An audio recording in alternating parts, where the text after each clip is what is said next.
můžeme přirovnat k velikonočnímu ostrovu severního Atlantiku.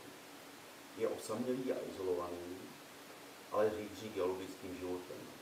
Je to nejsevernější činná sopka na světě.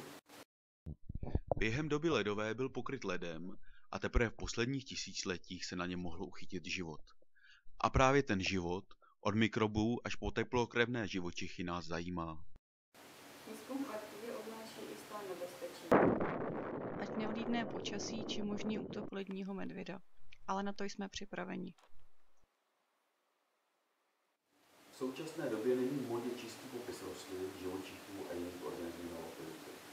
Všechno musí být perfektně laboratorně zaškatulkováno. My zkombinujeme výzkum tradičními postupy s moderními vědeckými metodami.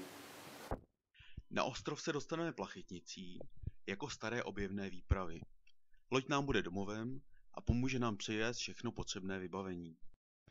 Na ostrově budeme studovat mikroorganismy, které kolonizují jeho nově odledněnou pevninu. Sinice, které stabilizují půdu a vylučují až polovinu celosvětové produkce kyslíku, budeme zkoumat na místě, i si je odvezeme do laboratoře.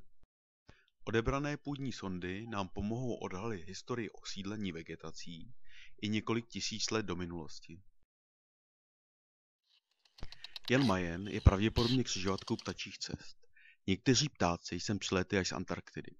Ale co sem přinesli? Počkejte si na odpověď za rok.